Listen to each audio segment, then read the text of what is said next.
Hey guys, Danny here with Perun Outdoors, and today I'm gonna show you how to inflate one of our boats. So this particular model has 3 valves and 3 shafts. Each one needs to be inflated for about 30% each in order to be able to fit in the floor, the seats, and any other accessories. So to begin, you wanna open the cap on the first valve, and you'll notice that the spring over here is facing up. That means that the air is locked inside. In order to start inflating, you wanna push it in and spin it a bit, and you can see now it's being still. So you wanna put in the hose, spin that as well, and we can start pumping. Okay, so now when all 3 chambers are inflated to about 30%, make sure to close all the caps on all 3 of the valves, just to make sure that they don't get damaged once we put in the floor, the seats, and any of the other accessories. Now we're ready to put the floor in. When you're installing the floor, make sure that the non-slippery part is facing upwards. Take the round piece, put it as deep as you possibly can into the nose, extend the floor as much as you can, and then simply step on it so that it flattens out, and then the floor is gonna take its final position once the boat is fully inflated. Okay, so now we're gonna install the seats. You can see that in this particular model, there are 2 seats. One of them is slightly shorter than the other. The shorter one goes in the front, so let's begin with this one. You can see that there are 2 flaps. There's one here and one over here that you can't see.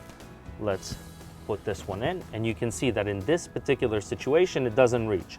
That means we just need to inflate this side a little bit more just until the seat can reach the end. Now that we've inflated the front chamber, you can see that the seat now fell into position. It's still not 100% in place, but it will be once we inflate the second chamber and the third chamber. Okay, so now we're gonna install the second seat.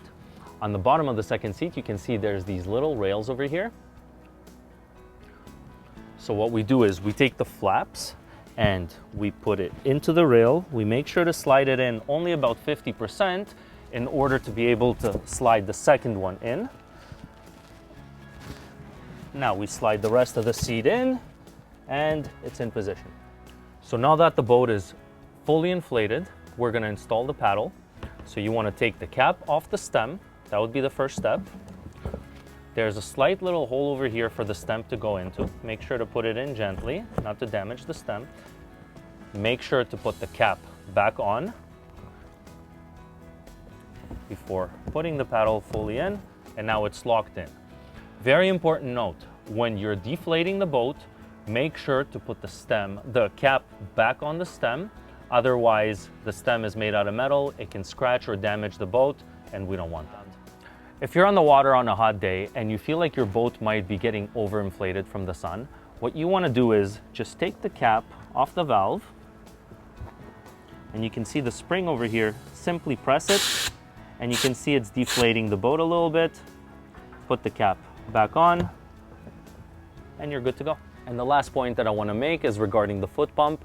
So the foot pump has 2 options. You can see there are 2 holes over here. One of them is for inflating the boat, and the other one is for deflating it. Okay guys, you can see that the boat is fully inflated and fully ready. Now you can get on the water and enjoy your day.